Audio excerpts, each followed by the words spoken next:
Se reanuda la sesión. Que comparezca el testigo 513 de la lista, Yassin Mesa Hamne. Ese es mío, o sea, le pongo impacto. Guarden silencio.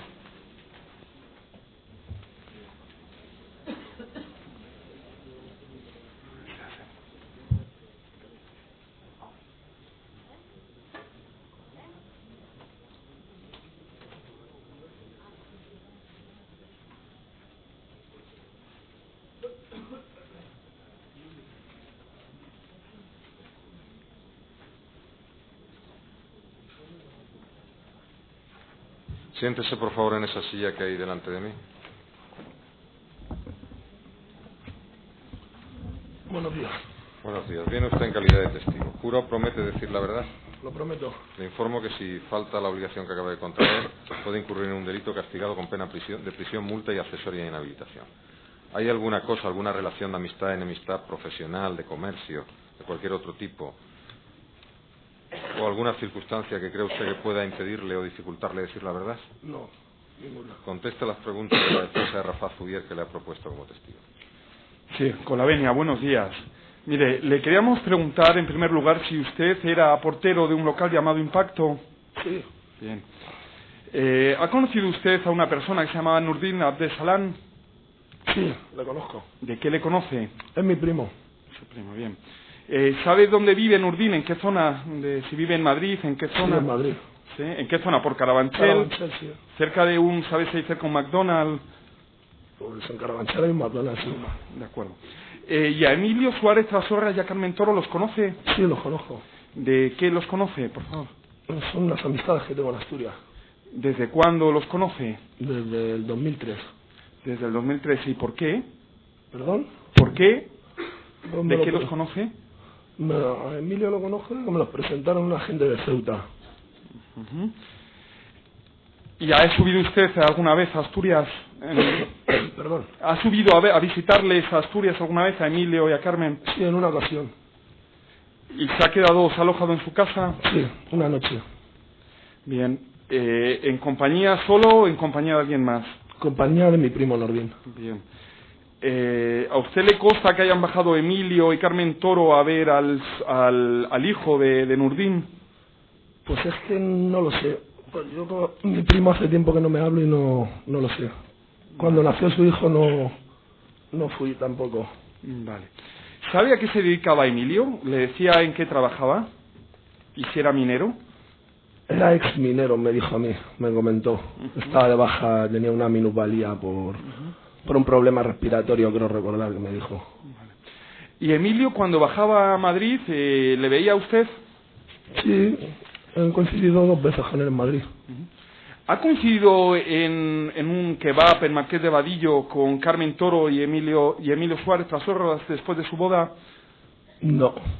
¿Y antes? Antes sí. Antes sí. ¿En qué fechas? ¿Lo puede comentar?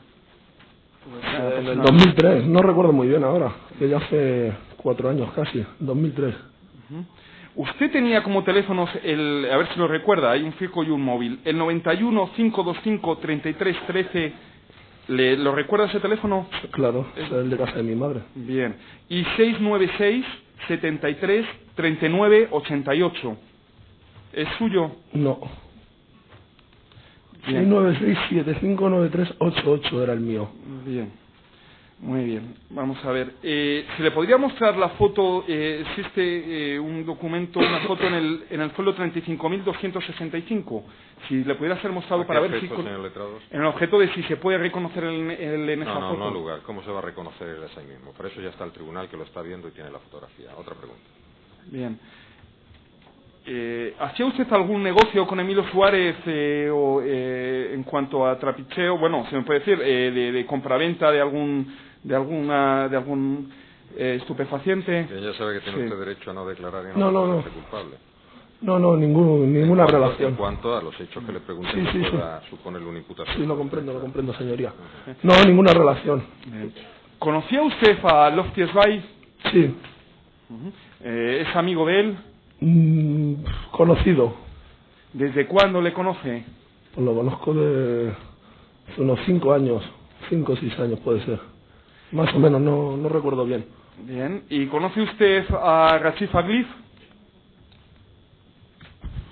No. Bien. No caigo ahora mismo. ¿A Rafa Zugier? Sí, a Rafa sí lo conozco. ¿A Rusafi? No, ¿A Askraf Wahabi? tampoco. ¿A Mario Gascón? No. Bien. ¿Salía alguna vez usted con Rafa y con otros amigos de Rafa por las noches? Sí. Sí. ¿Estuvo usted en el año 2004, aproximadamente en octubre, cuando Rafa estaba ingresado por un tema de una puñalada en un hospital? Sí. En octubre del 2003, perdón, sí. ¿Sabe si le venía a ver mucha gente? Hombre, yo cuando he ido a visitarle, pues he coincidido con gente, pero no sé, vamos, no. En un par de ocasiones he estado un poco tiempo. ¿Avisó usted, le dijo a Emilio que Rafa estaba ingresado? No. Yo por esos tiempos ya con Emilio no tenía mucha relación.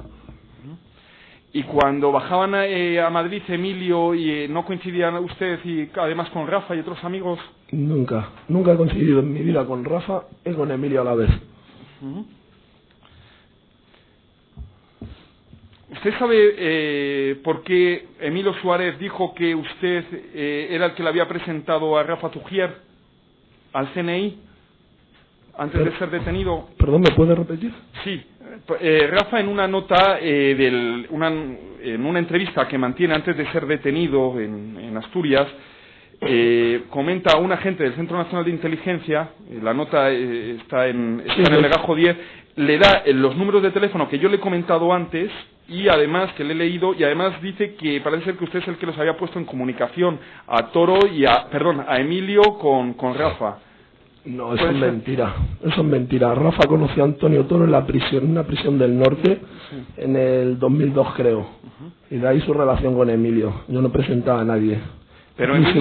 ¿Perdón? Sí, no, disculpe, pero Emilio no conocía a Rafa a través de usted. No, son mentiras. ¿Le invitaron usted a la boda de Emilio y Carmen? No, yo por esos tiempos ya no tenía relación con Emilio. ¿Usted en el hospital no coincidió con Emilio cuando fue a visitar a Rafa? Ya le vuelvo a repetir que nunca he coincidido con los dos en mi vida. Bien. ¿Usted hacía negocios con Lofty de venta de coches de 4x4? No. ¿Y no viajaba usted a verle a Marbella? ¿A Lofty? Sí. No. Bien. No hay más preguntas. Gracias, Ministerio Fiscal. Gracias, las acusaciones, las defensas.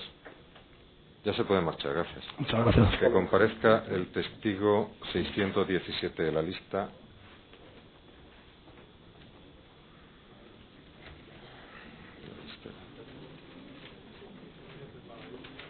Don Amado Jiménez, propuesto por la defensa 16. La defensa de Javier González Díaz.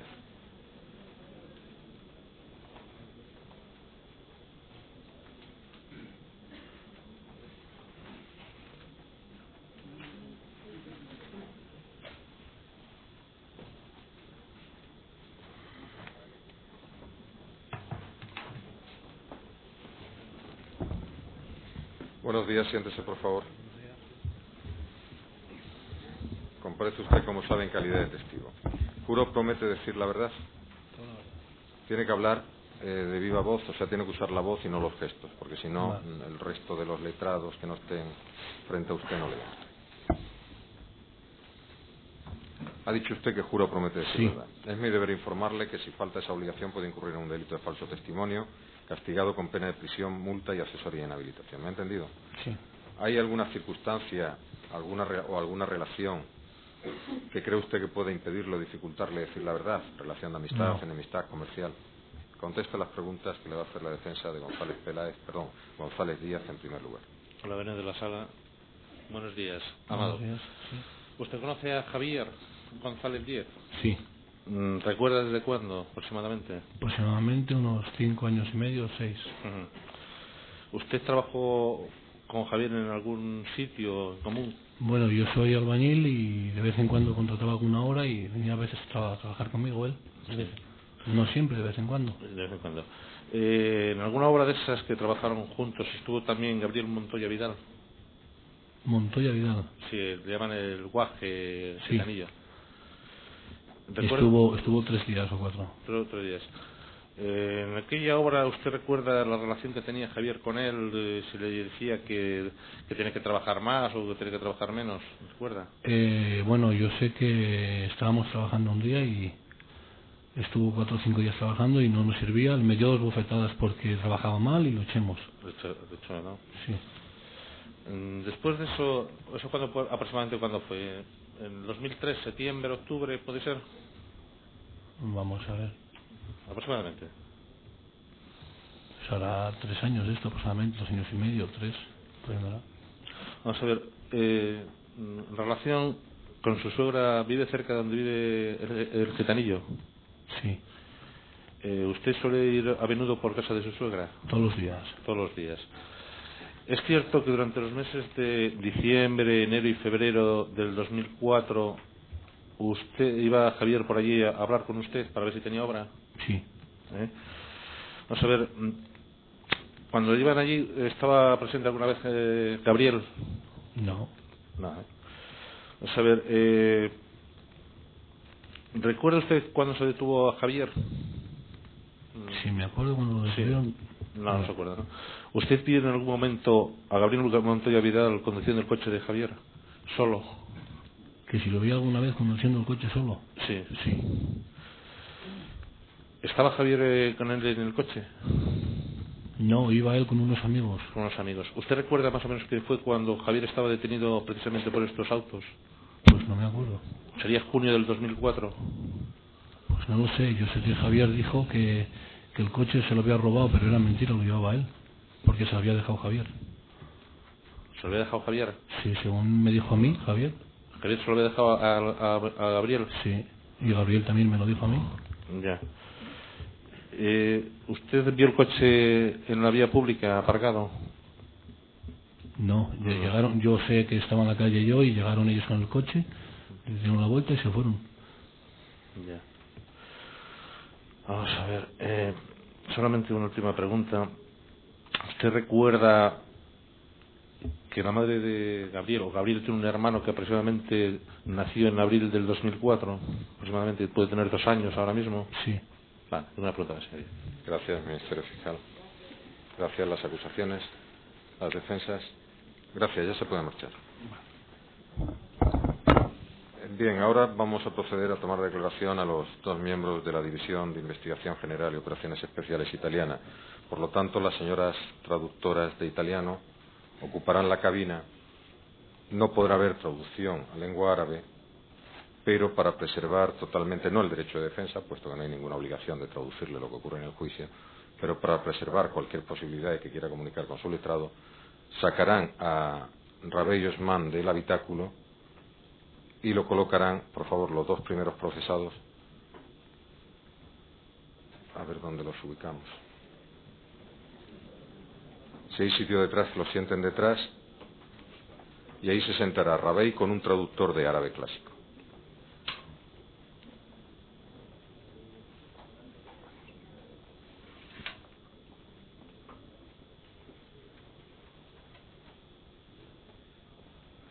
No hay ningún problema porque los señores agentes, salvo los 2 primeros que estarán en la primera fila, se sienten más atrás.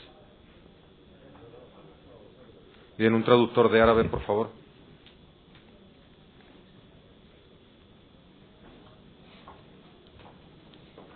Roberto no proyectará naturalmente imágenes en las que aparezca el señor traductor. Siéntese, por favor, al lado del procesado. Y eso sí, en un volumen de voz que no estorbe la declaración del testigo, le irá más o menos traduciendo lo esencial de lo que declare. Entre el español que sabe y lo que usted le traduzca es suficiente. Insisto en que no hay ninguna obligación legal de hacer esto, pero es para preservar totalmente la posibilidad de que quiera comunicar con su defensa en cualquier momento. Que comparezca el testigo 124, funcionario de la División de Investigación General y Operaciones Especiales italiana, con carné 4833.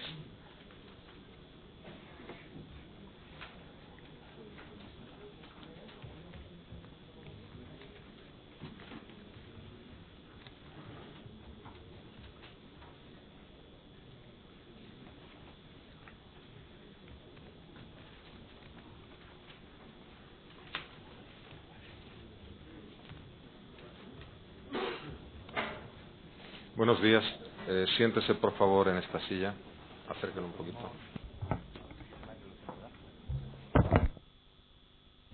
Siéntese, por favor. Acerque un poco más la silla, Juan. No, pero... Siéntese, gracias. Se le va a dar un dispositivo para que pueda oír en su idioma, en italiano, lo que aquí le pregunto.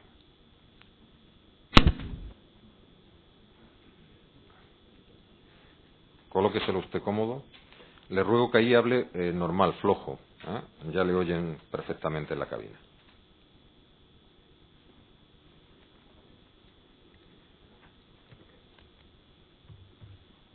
Buenos días. Viene usted, como sabe, en calidad de testigo. ¿Jura o promete decir la verdad? Sí, un momento. Vamos a ver.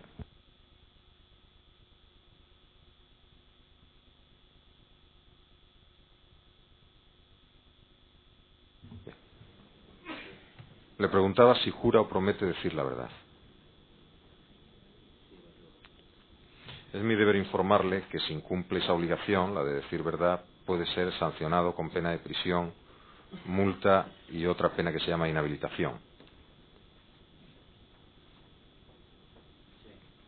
¿Hay alguna razón, alguna cosa por la que usted crea que puede no poder decir la verdad? ¿Alguna cosa que le impida decir la verdad? Conteste, por favor, si es tan amable, en primer lugar, a las preguntas que le va a dirigir el Ministerio Fiscal. Con la venia de la sala. Señor comisario.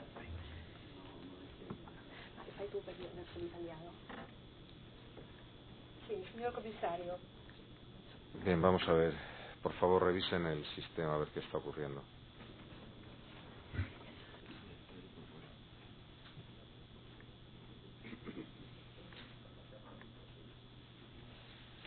No se preocupe, si no es de ahí, es de la cabina.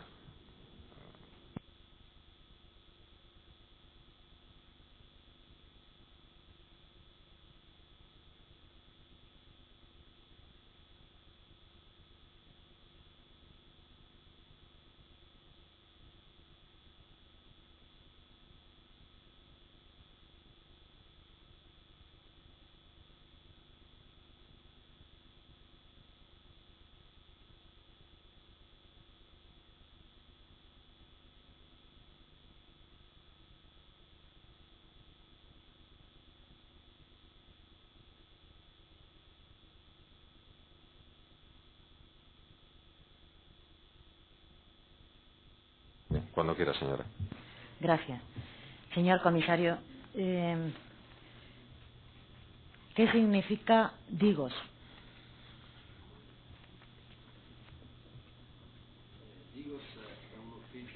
Digos es una oficina de la Policía Estatal.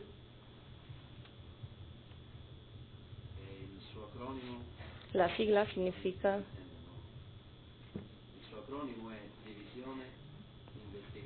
División Investigaciones Generales, Operaciones Especiales. Usted, Es la oficina antiterrorística del Estado.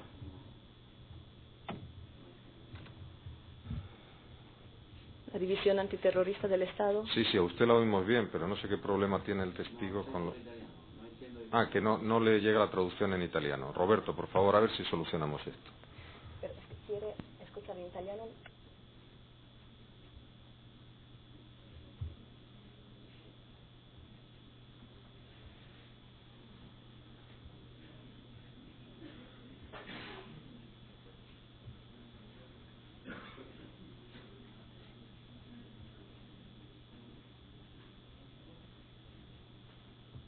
Sì, ma adesso sento l'italiano, prima non sentivo proprio l'interprete italiano.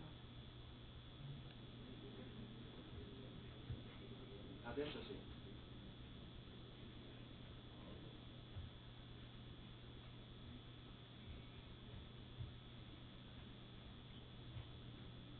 Sì, perfetto.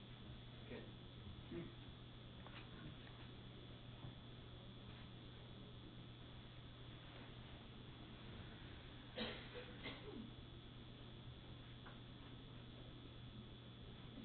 Ya está claro. Bien, continuamos. Gracias de nuevo, señor. Esta división antiterrorista de la policía italiana, usted está encargado de la división de Milán.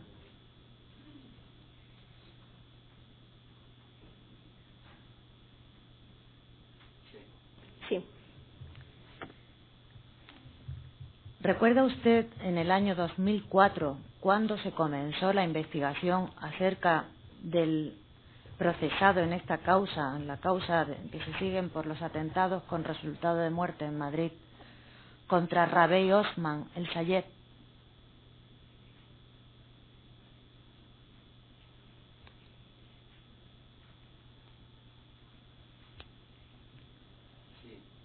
Sí.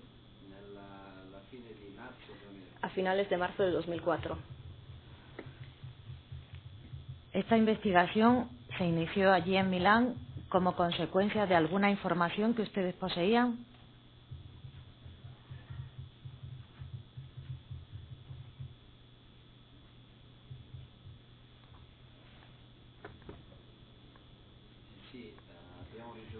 Sí.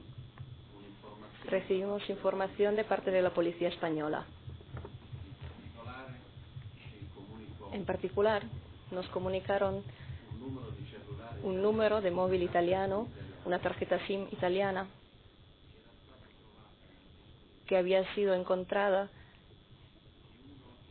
en manos de uno de los imputados acusados de los atentados de Madrid, Fouad El Murabit Amgar. Esta tarjeta SIM italiana iba asociada a un nombre, Mohamed Al-Mafri, Mohamed el egipcio. Luego, las investigaciones identificaron esta persona como al imputado de hoy, al acusado de hoy, Rabey. Cuando la policía española le comunica estos datos de la tarjeta SIM que acaba usted de manifestar, ustedes le localizan concretamente en Milán.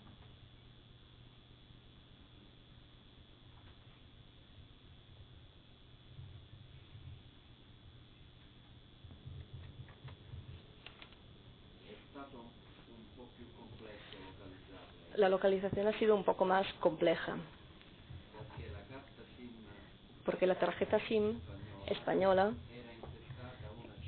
iba a nombre de una ciudadana italiana,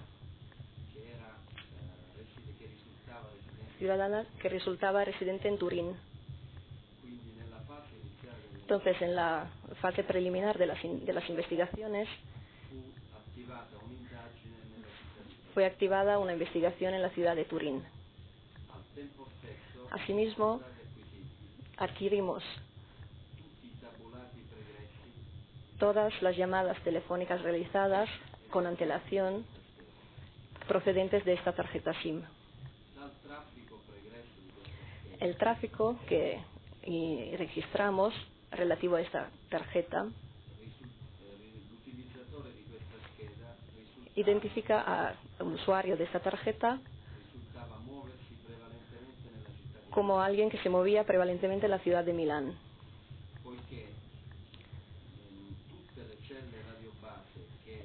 En todos los puntos a los que se asociaba y se movía la tarjeta, se encontraban en la ciudad de Milán. En particular, por aquel entonces notamos que esta tarjeta, sobre todo, se activaba al principio a primera hora de la mañana y a última hora de la noche. Y se activaba a una célula de Milán localizada en vía Cadore, la calle Cadore. Y yo estoy hablando del puente radio al que se engancha el móvil cada vez que se realiza una llamada. Entonces pudimos verificar cómo esta tarjeta había sido recargada por un ciudadano egipcio con el nombre de Belal Ghazi. Belal Ghazi era un egipcio que residía en un piso en Vía Cadore 33. Por esta razón, realizamos una observación a diario en Vía Cadore 33. El día 13 de abril pudimos localizar al acusado de hoy, Ravey Osman. Le observamos saliendo del apartamento, del piso de Vía Cadore. Gracias a la escucha del teléfono pudimos entender cómo ese teléfono era utilizado por Ravey Osman. Luego pudimos verificar que fue Ravey Osman quien vivía en el apartamento de Vía Cadore 33 o había sido invitado a este apartamento justo por Belal Ghazi, que fundamentalmente era su cuñado. De hecho, Ravey Osman tenía como prometida esposa a la hermana de Al-Ghazi. ¿Dónde vivía la futura esposa de Ravey? ¿En Italia?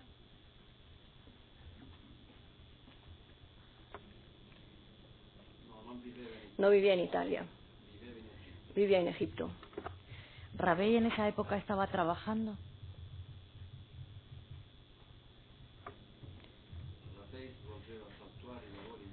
De vez en cuando trabajaba como pintor. Desde que ustedes lo localizan el día 13 de abril de 2004, ¿qué hacía normalmente Ravey? Aparte de vivir con Ghazi, ¿vivían otras personas en Vía Cadore?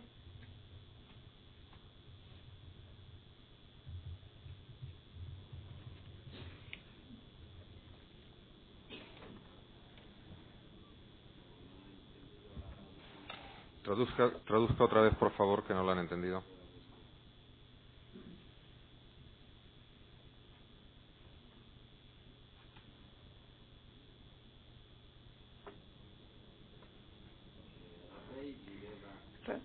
Ravey vivía por aquel entonces, ocupaba el piso de Vía Cadore 33, que era el piso que se encontraba en la disponibilidad de Ghazi Belal.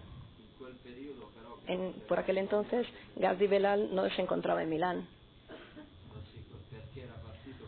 porque él se había ido a Siria. En ese piso vivían otros 2 extranjeros que trabajaban de una pizzería. Durante el tiempo que Ravey no trabajaba como pintor, ¿qué hacía?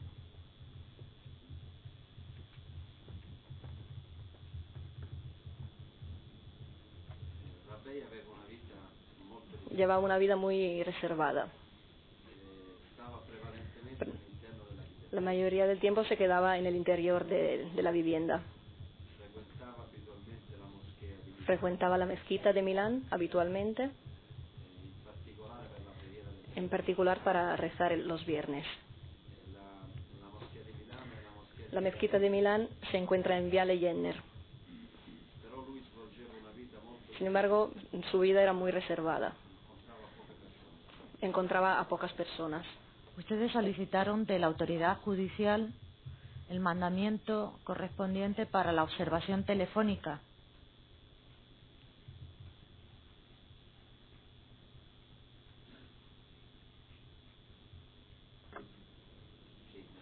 Sí, naturalmente. Fuimos autorizados a escuchar los teléfonos, escuchar la tarjeta SIM relativa a Ravey. Y luego realizamos otras escuchas telefónicas relativas al teléfono fijo de la vivienda de Vía Cadore.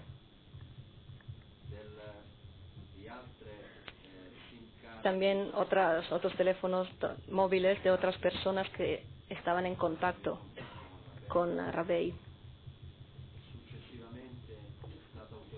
Luego también fue autorizada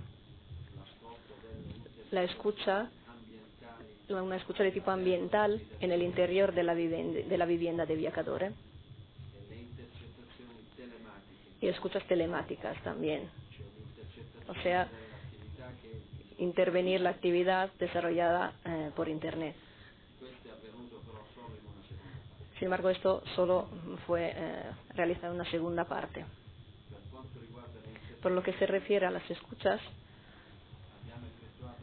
realizamos también escuchas internacionales hacia todos los contactos extranjeros de Ravel. O sea, en otras palabras, ha sido posible intervenir las llamadas que salían de Italia hacia un teléfono fijo extranjero. En este caso, pudimos desarrollar escuchas internacionales hacia los usuarios egipcios con los que Ravel tenía contactos, hacia teléfonos de Bélgica con los que mantenía contactos y hacia teléfonos españoles, en particular con Fuad el Morabi. Usted ha manifestado ya las observaciones telefónicas. Nos ha mencionado las medioambientales o ambientales que se hicieron en primer lugar en Viacadore. ¿Cuántos micrófonos se pudieron instalar en este apartamento?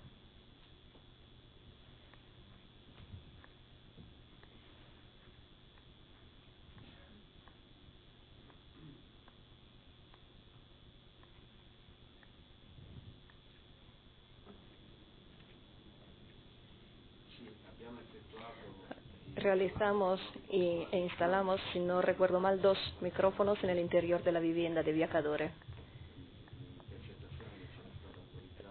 Escucha que había sido autorizada por el fiscal de Milán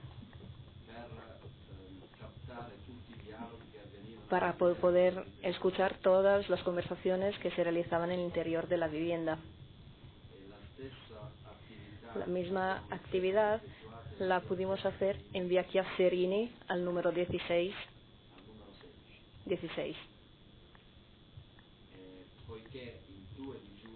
Ya que el día 2 de junio Ravel se había trasladado de la vivienda en Viacadore 33 a la de Via Chiaserini número 16. También en la vivienda de Via Chiaserini pudimos instalar unos micrófonos para la escucha medioambiental. Me gustaría también añadir que, si no recuerdo mal, a partir del 21 de mayo realizamos un servicio de observación externa gracias a una cámara fija instalada en el exterior de la habitación de Viacadore, y que a partir del momento en el que Ravel fue localizado en Milán, realizamos servicios de observación y de seguimiento en el territorio todos los días, durante todas las 24 horas. De las conversaciones que ustedes pudieron oír, tanto telefónicas como ambientales, ¿se grabaron en soporte informático?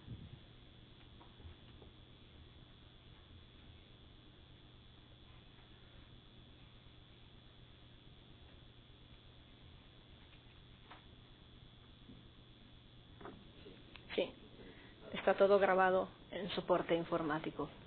¿Se grababa en tiempo real? Es decir, conforme iba hablando Ravel, ¿ustedes lo iban oyendo en la Digos?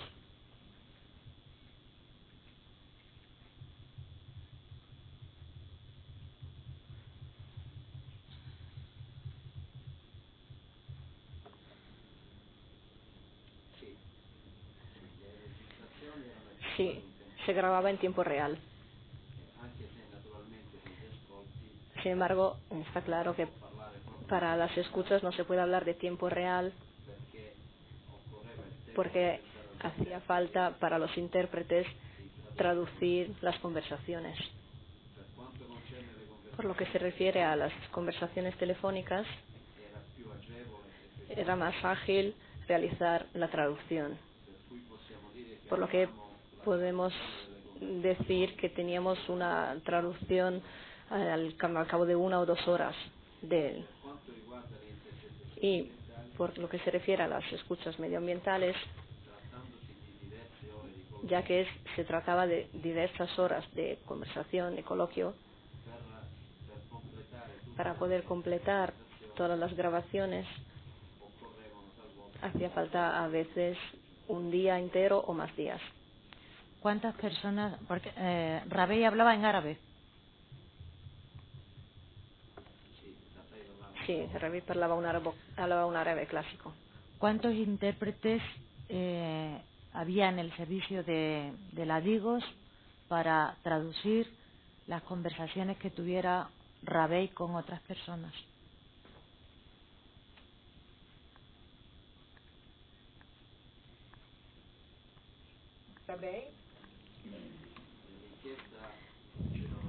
En la investigación había por lo menos 2 intérpretes dedicados exclusivamente a esta investigación. Las conversaciones, una vez traducidas, se transcribían a papel.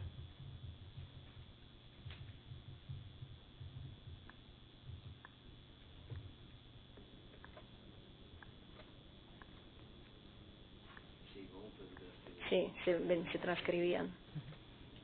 Ripeto, le traduzioni venivano poi trascritte su supporto cartaceo? Sí, se transcribían en papel y transmitidas al fiscal. Desde que empezó la observación de Ravel y Osman, ¿con quién se puso él en contacto telefónico?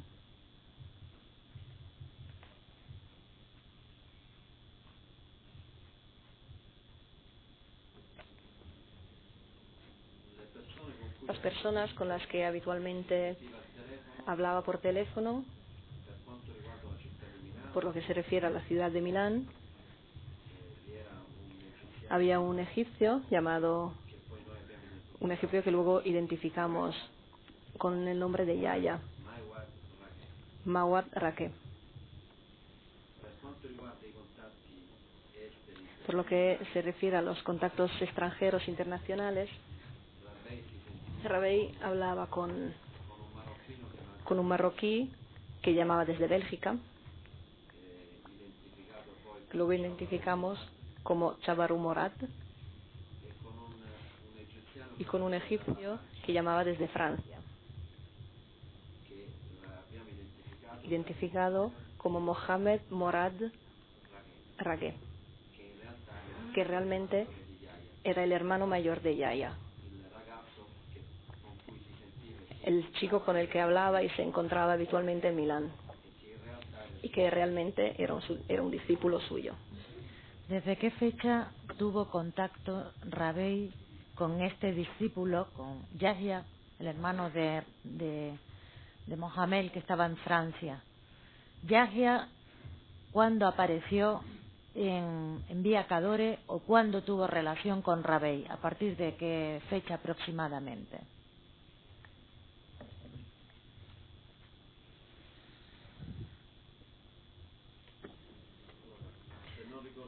Si no recuerdo mal, pido permiso al presidente de poder consultar. Si no recuerdo mal, el primer contacto fue telefónico del 13 de mayo. A partir de ese momento, nosotros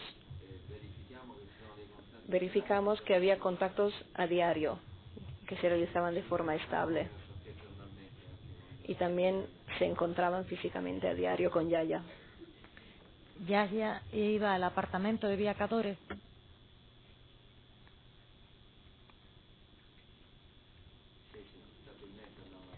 Sí, habitualmente. Luego fue justo Yahya quien hospedó a Rabei en su misma casa, en su propia casa, en Via Chiaserini, cuando Rabei tuvo que abandonar el piso de Via Cadore, ya que era inminente el regreso de Belal Ghazi con su esposa de Siria. Y ya que había una mujer, iba a haber una mujer en el piso, no era posible que se quedasen otros hombres. Esta fue la razón por la que Rabei le pidió a Yahya, y Yahya le dio hospitalidad en su piso de Via Chiaserini.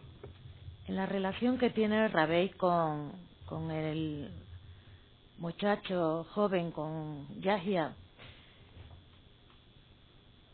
cuando ellos se encontraban los dos en Via Cadore, ¿había otras personas?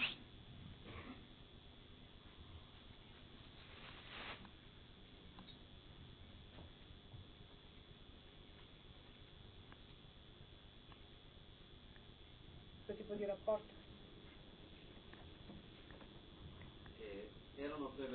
Prevalentemente estaban solos. De hecho, la mayoría de las conversaciones es entre los dos. Las conversaciones que escuchamos eran exclusivamente de estas dos personas. Pudo haber de vez en cuando otra persona presente. Entonces, pudo haber conversaciones con 3 participantes. Sin embargo, los diálogos más interesantes en los que Rabei hacía una suerte de enseñanza y adoctrinamiento de este joven,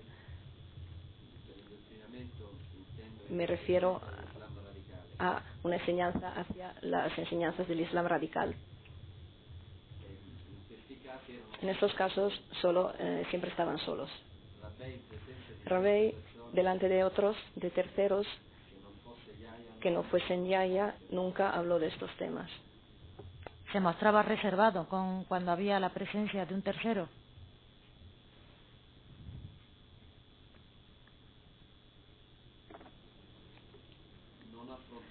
No tocaba estos temas, los temas que notoriamente abarcaba con Yahya. ¿Por qué mostró esa confianza con Yahya?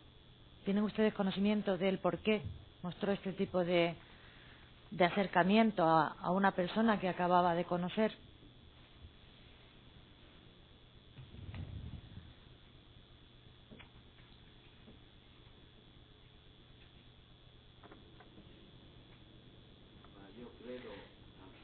Yo estoy seguro de que la relación con Yahya derive de la relación de conocimiento que existía entre Rabei y el hermano de Yahya, Mohammed Morad Raghedi.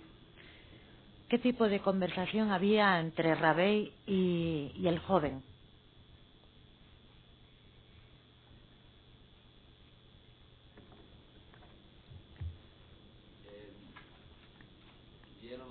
Había conversaciones principalmente de carácter religioso. Me explico. Rabei enseñaba tanto a rezar como al mismo tiempo le intentaba enseñar los principios más radicales del Islam. En particular hablaban muchas veces de jihad, hablaban constantemente de martirio, enseñaba a su discípulo unos vídeos de propaganda radical con escenas de mujahidín. Le hacía escuchar unas cintas en las que de todas formas se hablaba constantemente de los mártires y del sacrificio por Dios. Y esta labor de manipulación hacia este joven era constante y se realizaba todos los días. Y este trabajo ha llevado a este joven a ser muy determinado y a declarar estar dispuesto al martirio a través de un suicidio.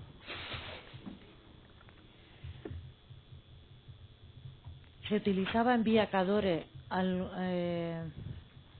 algún ordenador? ¿Utilizaban Internet? ¿Sabía utilizar Rabey el ordenador e Internet?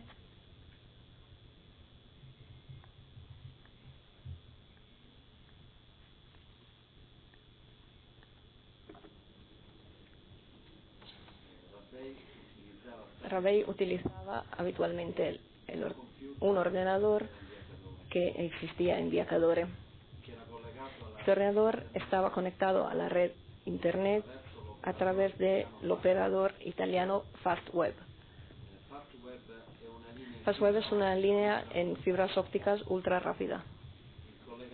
La conexión había sido realizada por Abel Algazi, el titular del piso. Como pudimos verificar, sin embargo, Rabey utilizaba cotidianamente y como experto esta línea, el ordenador. En la mayoría de los casos visitaba páginas yihadistas y páginas en las que había la exposición de argumentos extremadamente radicales. Este ordenador fue incautado en la captura de Rabey y a través del análisis del ordenador pudimos encontrar en su interior centenares de archivos que provenían de páginas yihadistas, vídeos de mujahideen, documentos ideológicos, proclamas de líderes pertenecientes a Al-Qaeda o a otras organizaciones yihadistas. Para nombrar algunos, había declaraciones del Sheikh Obad al-Rahman, el emir de la Jama'a Islamía. Había declaraciones de Osama Bin Laden, del Mullah Omar o de otros líderes talibanes, Abu Musab al-Zarqawi, y de la organización que por aquel entonces se llamaba Tawib al-Jihad. Proclamas de la organización Azhar al-Islam, de otros ideólogos como Abu Mohammed al-Maqdisi, que es un ideólogo jordán que se considera como el profesor, la guía de al-Zarqawi. Encontramos varios documentos, como por ejemplo como cartas de despedida de mártires.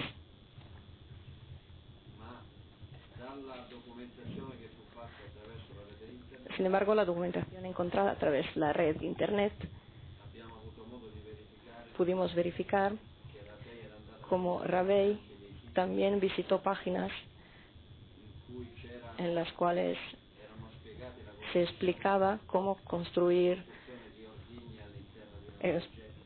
bombas y meterlas en el interior de un maletín, y que se activaban mediante un teléfono móvil. Asimismo, visitó otras páginas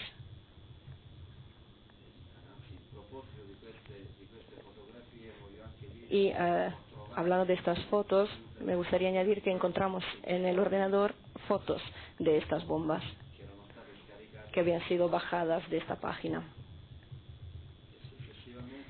Sucesivamente, también consultó otras páginas, en particular una en la que se podía descargar un software para activar o enviar un impulso electrónico, un mensaje de texto a más móviles contemporáneamente a través de Internet. Precisamente de esto último que acaba usted de exponer, hubo una conversación entre el joven Yahya, un tal Hussein y Rabey intentando conectar varios teléfonos a la vez a través de Internet.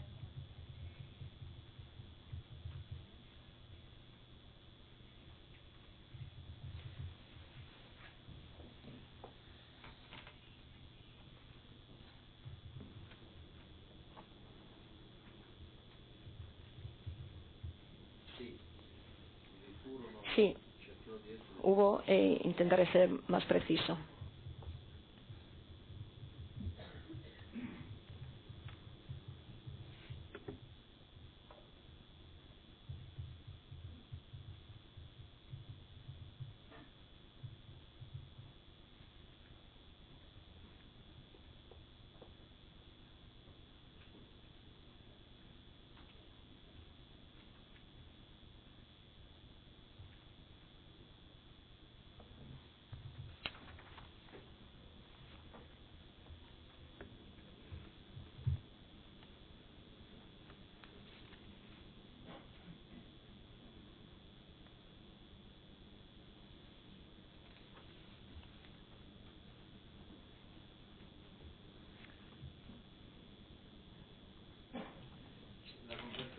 La conversación medioambiental es del 28 de mayo del 2004, a partir de las 17:48.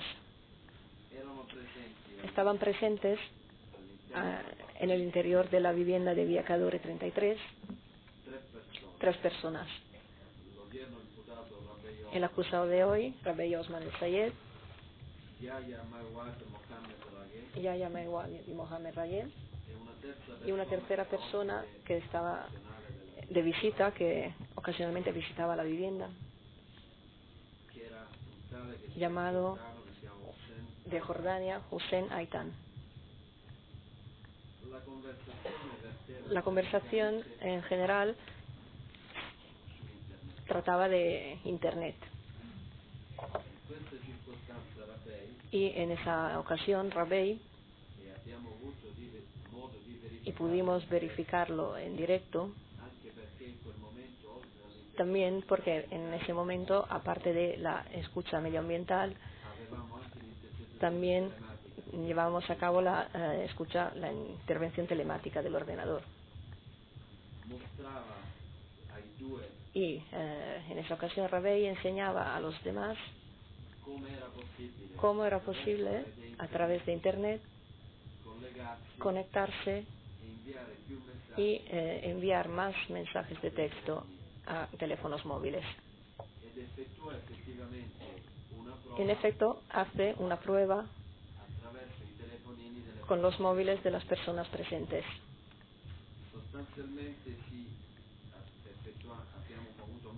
Hemos podido verificar cómo se había conectado a la página www.opm2.com. OPM2 es Oxygen Phone Manager 2. En esta página es posible descargar este programa. Este programa permite gestionar a través de un software, de este software,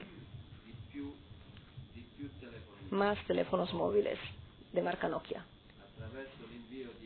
a través del envío de mensajes de texto y video mensajes. Esto significa que no es posible efectuar llamadas contemporáneamente a más teléfonos. Sin embargo, es posible a través de esta página enviar SMS en secuencia a más teléfonos. Hay otra conversación que se pudo interceptar entre Rabbi y el joven Yahya, en la cual Rabbi habla de Madrid.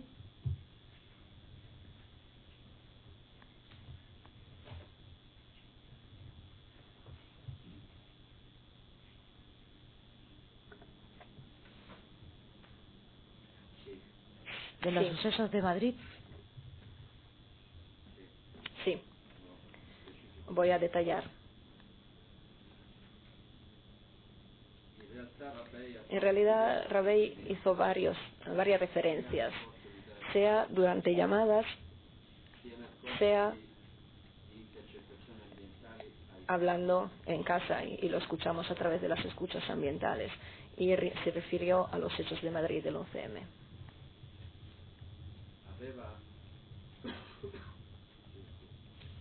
Perdón. Hubo referencias, aunque en términos generales, durante conversaciones telefónicas que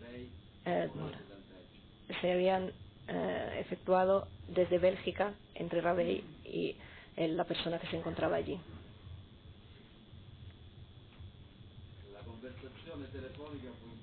Esta conversación fue intervenida el día 24 de mayo de 2004. En esta conversación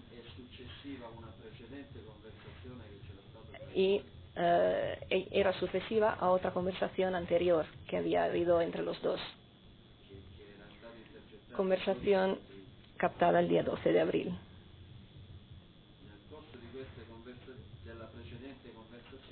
Durante esta conversación anterior, los dos se habían puesto de acuerdo para una señal convencional.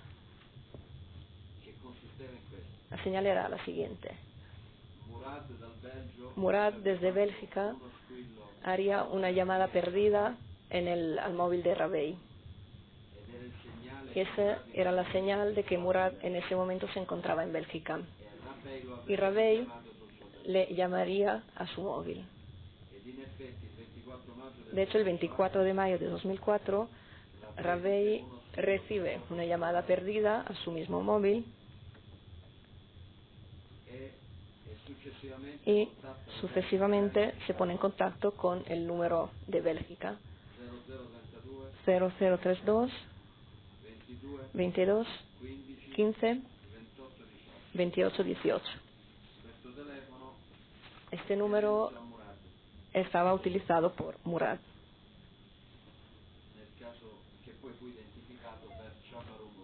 El personal luego identificada como Chavar el Murad. ¿Y por qué me refiero a esta conversación? Porque en esta conversación, que fue muy importante para las investigaciones, Murad deja entender a su interlocutor que saldría al cabo de 20 días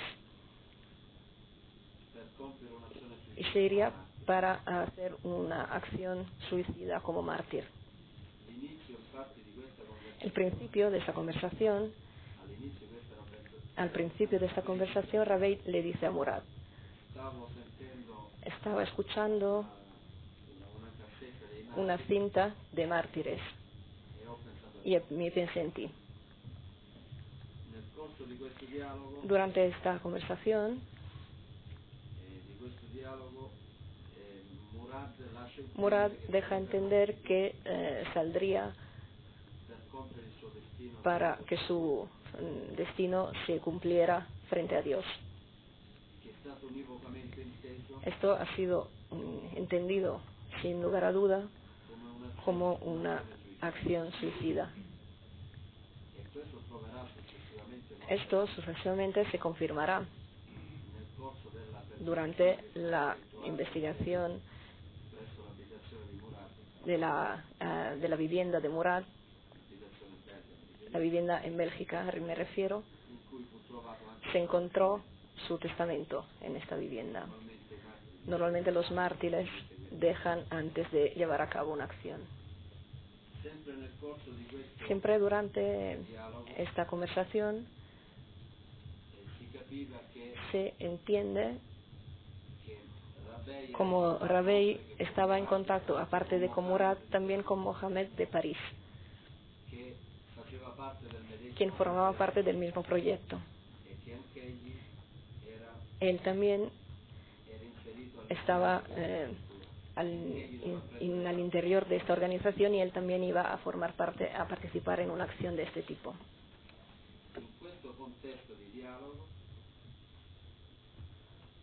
En este contexto de diálogo,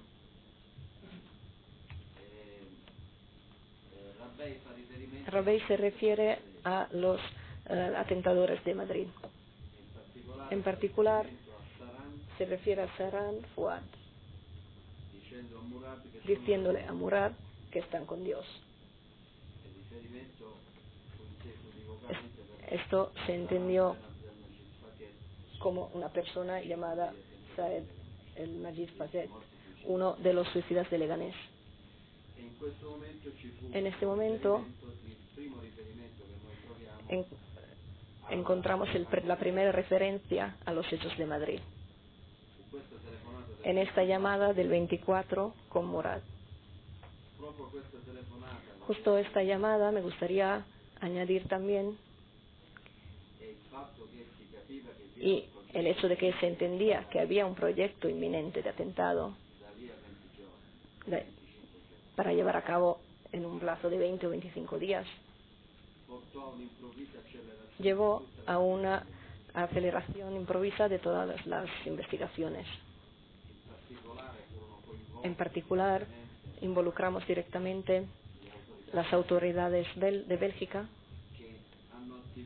que a su vez inmediatamente activaron una actividad de escucha y de seguimiento a cargo de Morad. Al mismo tiempo, avisamos a las autoridades españolas y las autoridades francesas. Les avisamos que existían estos datos de investigación. Respecto de la conversación con Yahya de este tema.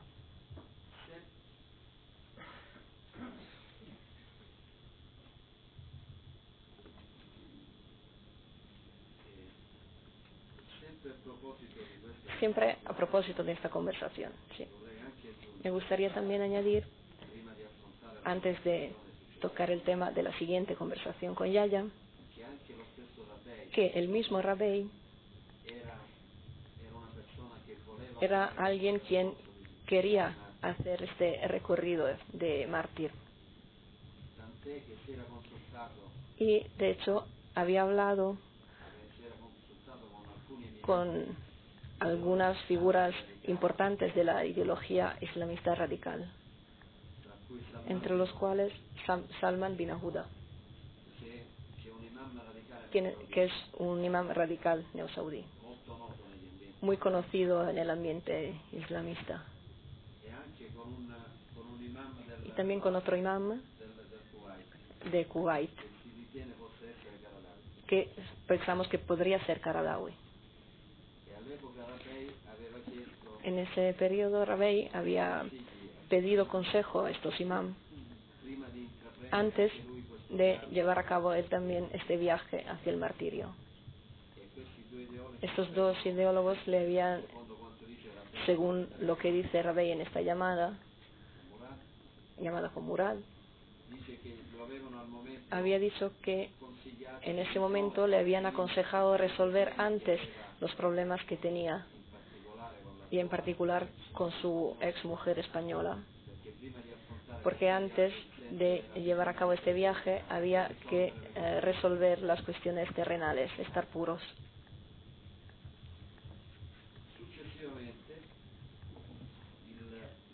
Sucesivamente, el día 27 de mayo, escuchamos otra importante conversación ambiental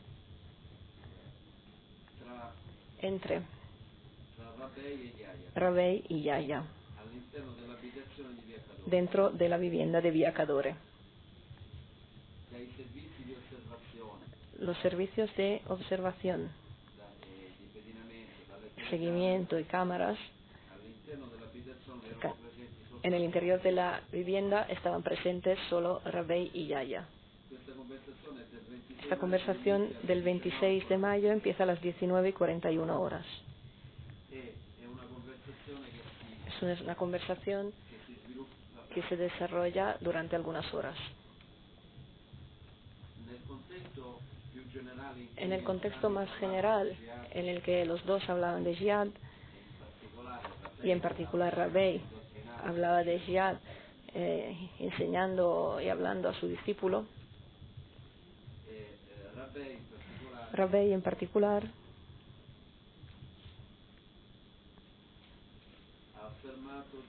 afirma ser entre los cuales habían ideado el atentado de Madrid.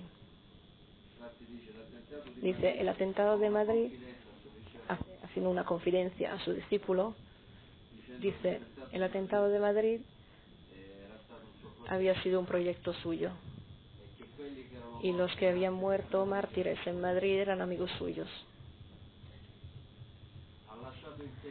Ha dejado entender haber sido unos días antes haber estado en España.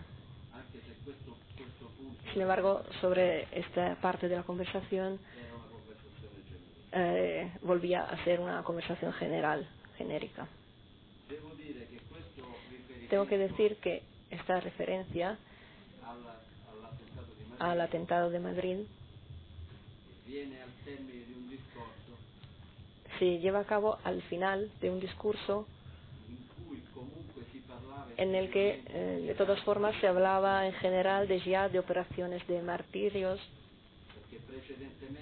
porque con antelación Rabbei había hablado a su discípulo también de sus experiencias en Afganistán, en Siria, de su relación con grupos yihadistas. O sea, en otras palabras, esta confidencia hecha a Yahya se realiza al final de una conversación exclusivamente centrada sobre estos temas. Tengo que decir que hubo otras partes de conversación en los cuales Rabbei se refirió a los hechos de Madrid. Más que a los hechos de Madrid, a las personas de Madrid, que siempre él define como amigos suyos. En particular, hay una parte de otra conversación en la que Rabbei da una cinta a su discípulo, una cinta de audio, para que él la escuche. Una cinta que habla de que fomenta el martirio, la jihad, y dice al discípulo que esta era la cinta que los jóvenes de Madrid escuchaban para ganar el miedo. Esta cinta de cassette que nos acaba de mencionar fue intervenida en la entrada y registro en el apartamento de Vía Chiaserini.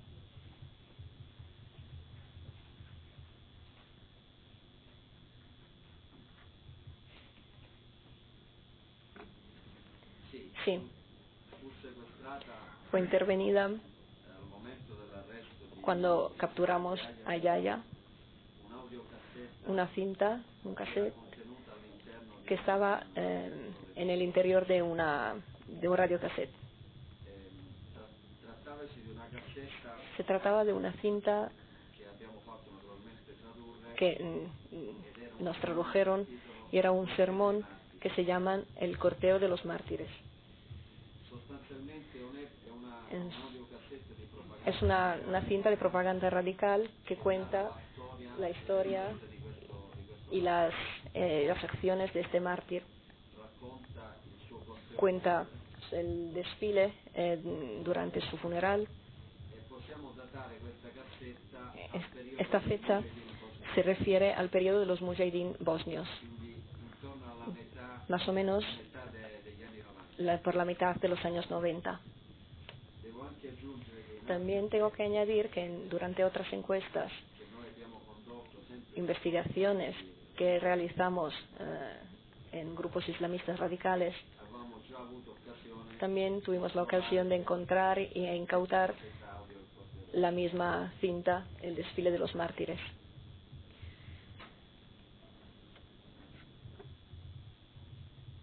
¿Le enseñó Rabey al joven Yahya algún correo electrónico que le había sido enviado con el degollamiento de alguna persona?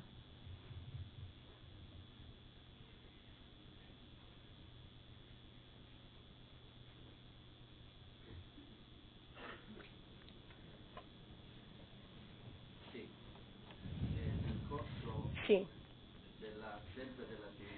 Durante esta misma actividad de enseñanza de la doctrina de su discípulo, en un momento dado, Rabey enseñó a Yahya un vídeo, el vídeo del degollamiento de Nicholas Berg, vídeo que Rabey había recibido a su dirección de correo electrónico.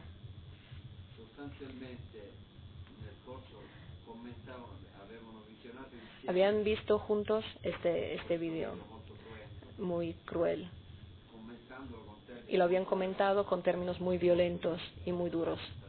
En particular, Rabey lo comentaba con términos violentos y duros.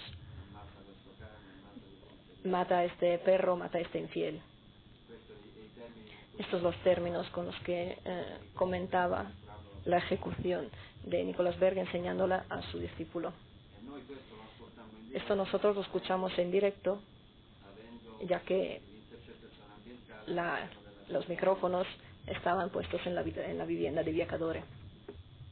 ¿Quién le remitió ese correo a Rabey? ¿Desde dónde le fue remitido?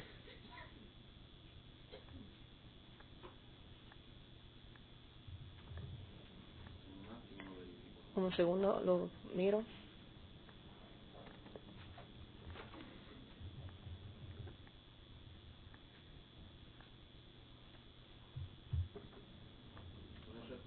Con exactitud no lo recuerdo. También porque Rabey, estaba en el ordenador,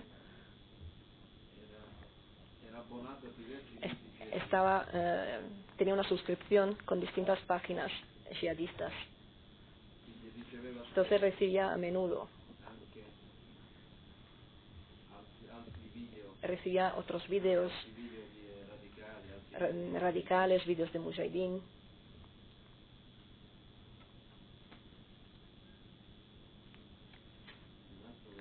Un segundo, lo estoy verificando porque no recuerdo con exactitud quién envió este mensaje.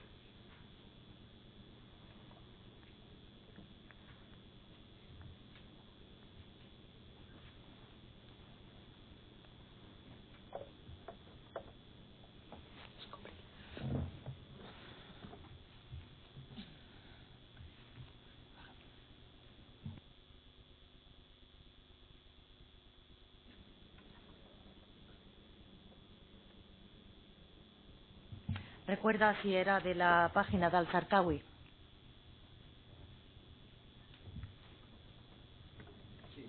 Puede ser Brigadas del Terrorismo Islamista, porque era una de las páginas a las que estaba suscrito. Bien, no se preocupe.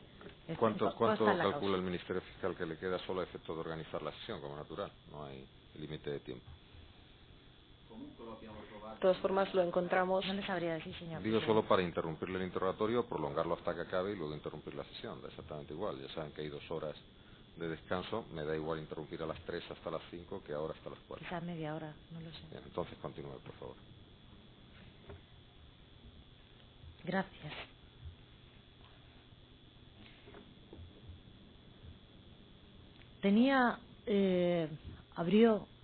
Activó un correo Rabey.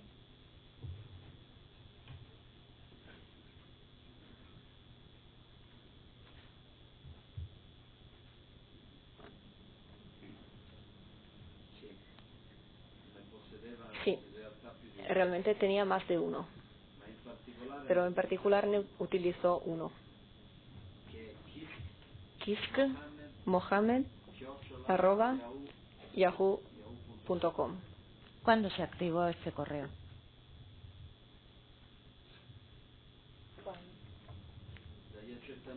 Nuestras averiguaciones realizadas junto con la policía de Estados Unidos, resulta que esta dirección de correo electrónico fue activado el día 4 de febrero de 2004. Me gustaría también especificar ¿Qué datos dio?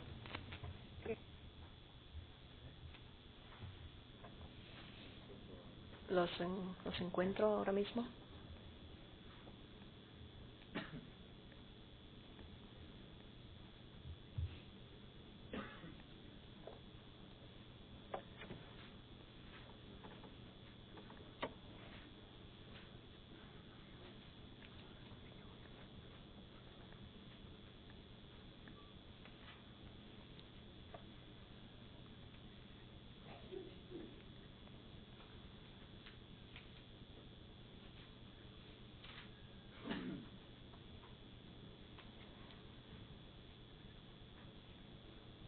Un segundo.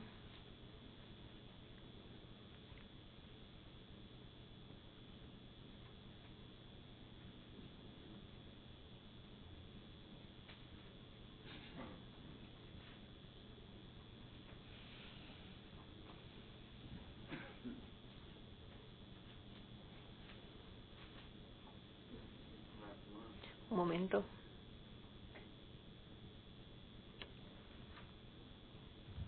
No se preocupe, tómese su tiempo.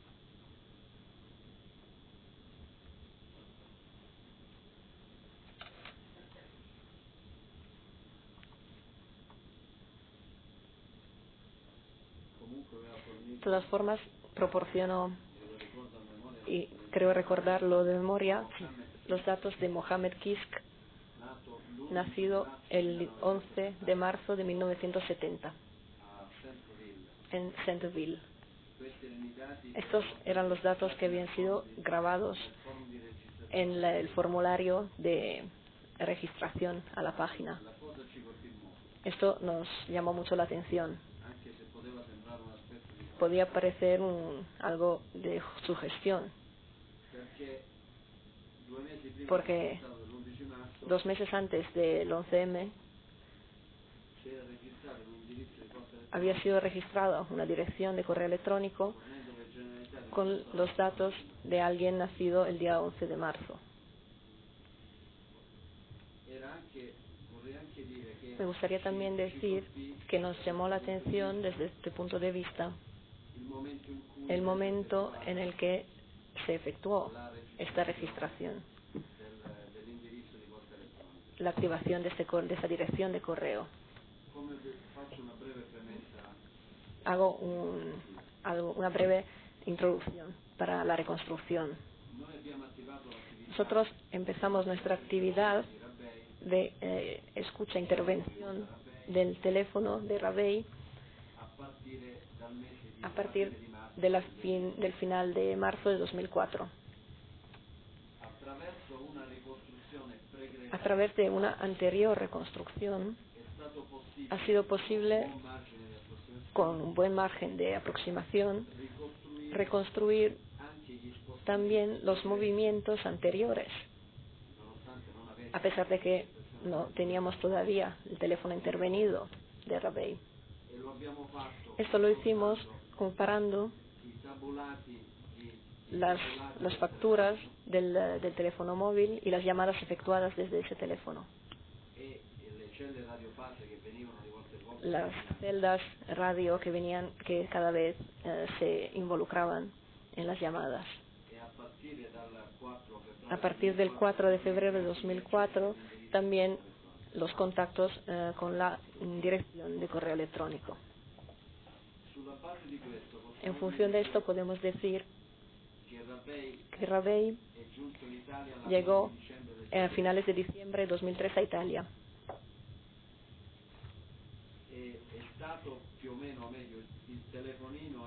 El móvil se encontraba en Italia y se quedó en Italia hasta el día 10 de enero. A partir del 10 de enero de 2004 hasta el 5 de febrero, 5 de febrero de 2004, el teléfono está mudo, no hay ningún tipo de contacto. Sin embargo, el análisis de una tarjeta SIM española que se encontraba en la disponibilidad en manos de Rabei nos dice que el 1 de febrero de 2004 esta tarjeta SIM recibe un mensaje de bienvenida a Italia. Esto quiere decir que esta tarjeta española, llegando desde España a Italia el día 1 de febrero, el 1 de febrero de 2004 llega a Italia, porque automáticamente los operadores italianos envían un mensaje de bienvenida a la tarjeta SIM que, según el roaming, ingresa a Italia y se engancha a los puentes italianos. Por eso, resumiendo, podemos decir que el teléfono italiano de Rabei, la SIM italiana, resulta en silencio desde el día 10 de enero hasta el 5 de febrero. Y la tarjeta española de Rabei, que luego encontramos en sus manos, recibe un mensaje de bienvenida a Italia el día 1 o el 4 de febrero, no recuerdo, creo el 1.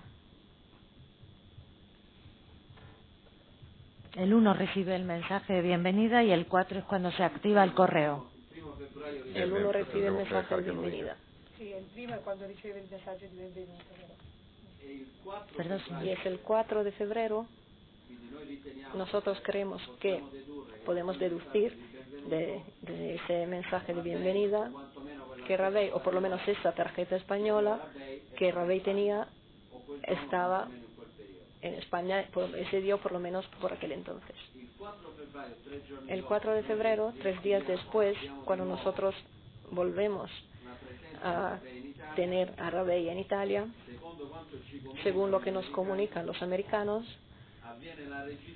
se registra, se activa la dirección de correo electrónico kishmohammed@yahoo.com. En el formulario que ahora he encontrado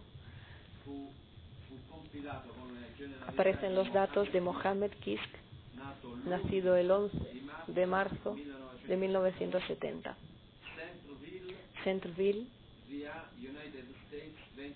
Estados Unidos, 20122. También tengo que decir que, en función del análisis que he realizado de los movimientos de Rabei o el movimiento de las tarjetas que él tenía, hemos encontrado otro periodo de silencio absoluto. Falta de señales tanto en la tarjeta italiana tanto como en la española. Y también silencio y falta de acceso a la dirección de correo electrónico. Este periodo es el de los atentados de Madrid, antes y después. Podemos decir que desde el 8 de marzo hasta el 12 de marzo no resulta ningún tráfico telefónico en el teléfono de Rabei, ni del italiano ni del español, y no resulta ningún acceso a la dirección de correo electrónico de Rabei en este periodo. Entonces, entre el 8 y el 12, Rabei no se puede alcanzar. ¿Cuántas tarjetas telefónicas tenía Rabei cuando fue detenido?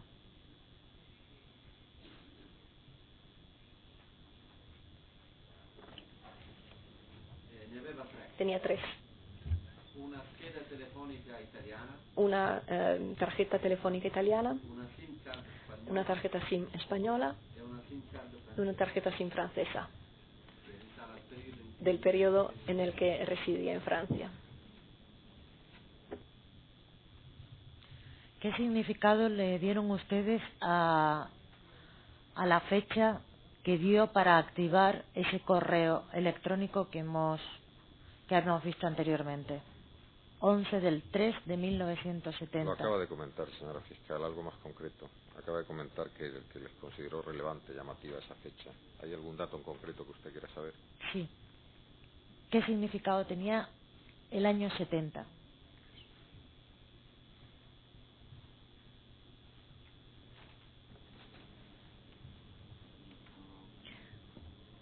¿Qué significa?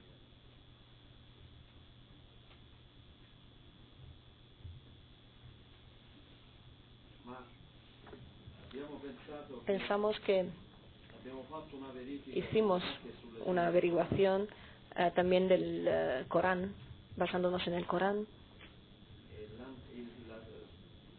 y el número 70 era una sura del Corán muy querida por los yihadistas. Ahora no recuerdo cuál es, lo tengo anotado en algún sitio.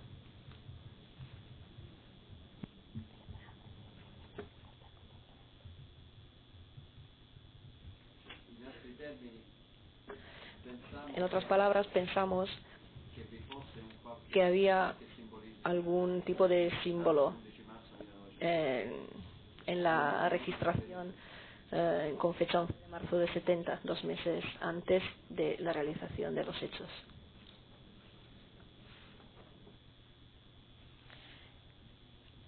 En la entrada y registro en vía Chiaserini se encontraron varios efectos. Se encontró en concreto un papel que tenía también una anotación, ¿lo recuerda?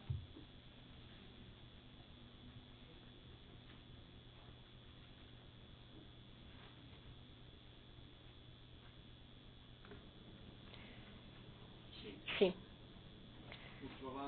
Encontramos un papel, un trozo de papel que llevaba la indicación del 11M de 2004 y luego unas inscripciones en árabe, Shahid, miel. Shahid en árabe significa mártir. 11 de marzo de 2004 naturalmente es la fecha del atentado de Madrid. La palabra miel muy a menudo la encontramos como sinónimo utilizado para indicar el explosivo en el lenguaje en código utilizado por los yihadistas. Ustedes también interceptaron las conversaciones que tuvieron en la celda de seguridad una vez que ya fueron detenidos Rabey y Yahya. ¿Recuerda la conversación, el tipo de conversación que mantuvo Rabey con el joven?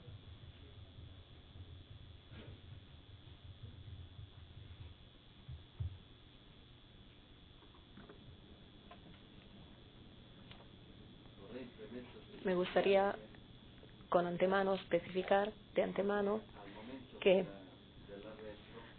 en el momento de la captura de Rabey y de Yahya, ya que se realizó en tarda noche,